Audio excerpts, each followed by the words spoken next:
দেখি মিনু, হা কর, হা কর।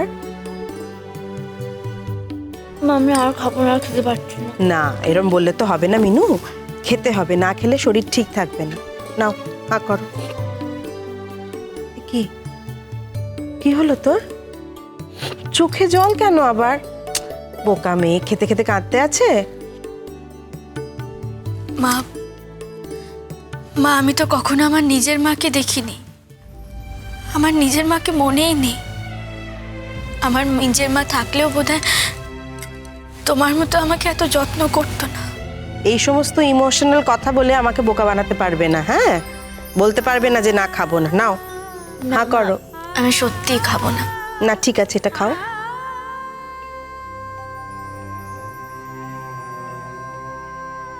না মা, আমি সত্যি বলছি, আর পারবো না। মিনু, খা।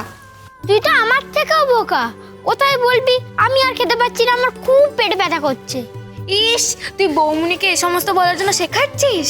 মা যখন আমাকে দুধ খেতে বলে আমি তখন এরকমই বলি, মা আমার খুব পেটে ব্যথা করছে। এক বর্ণ বিশ্বাস করি না।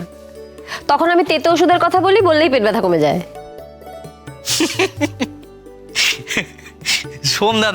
সোমদাদাও এই ছোটবেলায় এরকমই করতো, খাবার নিয়ে প্রচুর বায়না করতো। হ্যাঁ, আমি তো সারা জীবন তোমাদের শুধু বিরক্তই করে গেছি, তাই না? আমি তো খুবই খারাপ। না না, আমি সেভাবে বলতে চাইনি। তুমি কি বলতে চেয়েছো না বলতে চেয়েছো সবটাই বুঝতে পেরেছি। এখন তো ভালো শুধু রুদ্রদেব।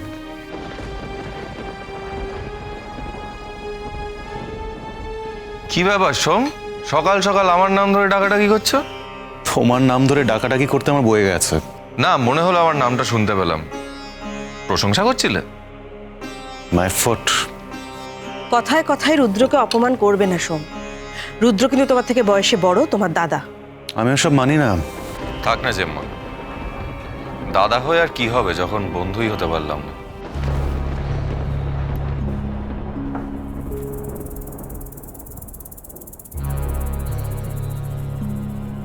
আর কোনোদিন বন্ধু হতেও পারবে না।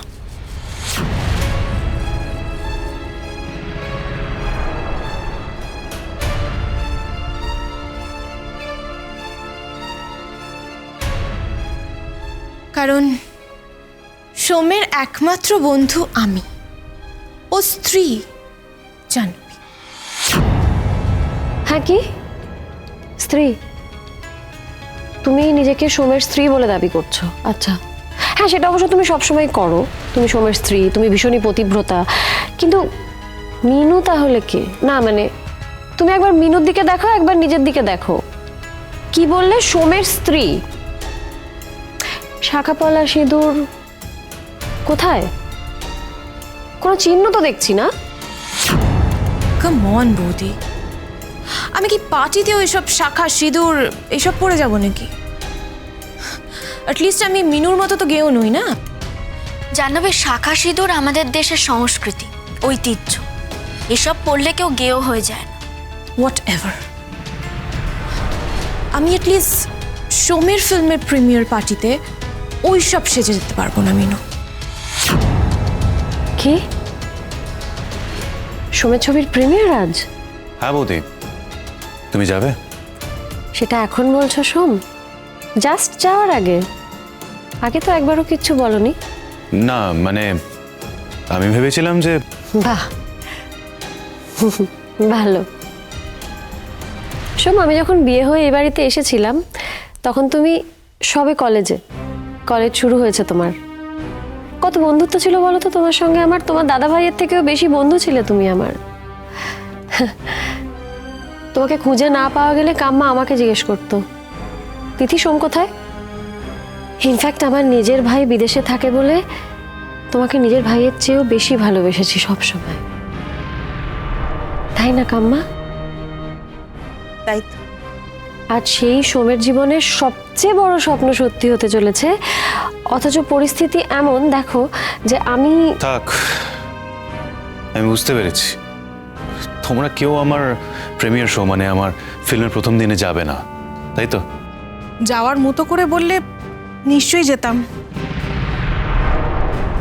আজকে তোমার ছবির প্রিমিয়ার, খুবই আনন্দের একটা দিন। কিন্তু এই প্রিমিয়ারটা তো হঠাৎ করে ঠিক হয়নি না একদিনের মধ্যে। তুমি আগে থেকেই জানতে, তখন বাড়ির লোককে বলতে পারতে। এখন এসে বলছো। সেই কৈফিয়ত কি আমি তোমায় দেবো? না না, শুধু রুদ্রর প্রশ্ন নয়, এটা এটা আমাদের বাড়ির সকলেরই প্রশ্ন। কাউকে যেতে হবে না, থাক, কাউকে না। জান, আমি তো তোমার পাশে আছি আর সারা জীবন থাকবো। তুমি একদম কোনো চিন্তা করো না। চলো। তার মানে কেউ যাবে না, তাই তো? ঠিক আছে, দরকার নেই। যখন সবাই দেখবে যে আমার ছবি সুপারহিট হতে চলেছে, তখন সবাইকে আমি উপযুক্ত উত্তরটা দেব। আর হ্যাঁ কার্তিক দা, খুব শিগগিরই বেশি করে চিপস, কোল্ড ড্রিঙ্ক, কুকিজ এগুলো সব আনিয়ে রেখো। কেন? যা বলছি তাই করো। আচ্ছা ঠিক আছে। এখন খুব শিগগিরই আমার ছবি সুপারহিট হবে, আর দেখলে হয়তো কাল থেকেই মিডিয়া এখানে আসতে শুরু করে দিল, তখন তো লাগবে, তাই না? চলো জানবি। ইয়েস। আমার তো দাদা ভাইয়ের ছবির প্রিমিয়ারে যাওয়ার খুব ইচ্ছে ছিল। দাদা ভাইয়ের নাম বড় পর্দায় দেখার আমার খুব ইচ্ছে। আমারও খুব দেখতে ইচ্ছে করছে রে।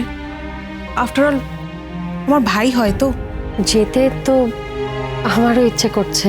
তোমাদের যখন যেতে ইচ্ছে করছে তোমরা যাও না। মা, তুমিও যাও না। হাজার হোক তোমার ছেলের সিনেমার প্রিমিয়ার, তো তোমার তো যেতে ইচ্ছে করবেই, বলো। আর তোর তোর বুঝি যেতে ইচ্ছে করছে না? তুইও চল। না মা, তা হয় না। আমি দূর থেকেই ওর সাফল্য কামনা করব। কেন? দূর থেকে কেন? সামনে যাবি নাই বা কেন? তোর টাকাতেই তো শেষ হলো ছবিটা। মা, কি ভেবেছিস? কিচ্ছু জানি না, কিচ্ছু বুঝি না। ওরে বোকা মেয়ে, মারা মারা সব বুঝতে পারে রে, না চাইলেও সব বুঝতে পারে। ও মা, আমরা যাব না? মিনু না গেলে আমরা কেউ যাব না। না, আমরা যাব। মিনু চল না, চল। ও বৌমনি, চলো না। চল মিনু।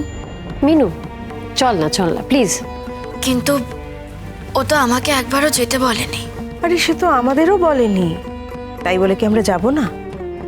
আমরা যাব, তোকে নিয়ে যাব। মিনু চল, লক্ষ্মী সোনা মেয়ে আমার, চল। ঠিক আছে, আমি যাব।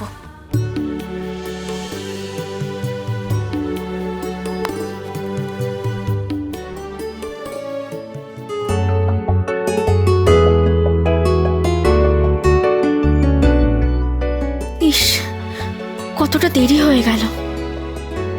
কি রে, কি হয়েছে? কি আবার হবে? তোমার চোখ মুখের এরকম অবস্থা কেন বৌমনি? হ্যাঁ, তোর মুখ দেখে কিন্তু মনে হচ্ছে খুব টেনশন করছিস। না মানে দিদি ভাই, আমরা তো হঠাৎ করে আসার প্ল্যানটা করলাম, কিন্তু আমার এখন মনে হচ্ছে খুব দেরি হয়ে গেছে গো। সত্যি রে, আমারও মনে হচ্ছে আমাদের দেরি হয়ে গেল। আরে এরপর আমরা টিকিট পাবো তো? আমি একটা কাজ করি না, আমি সোমকে ফোন করে বলে দিই টিকিট রেখে দিতে। দরকার নেই, আমরা গিয়ে তো দাদা ভাইকে সারপ্রাইজ দেব। তাছাড়া পাশে বসে জাহ্নবী যেই জানতে পারবে আমরা আসছি, অমনি ভাইকে বারণ করে দেবে। দরকার নেই কিছুর। এই এসে গেছে, থামা থামা থামা।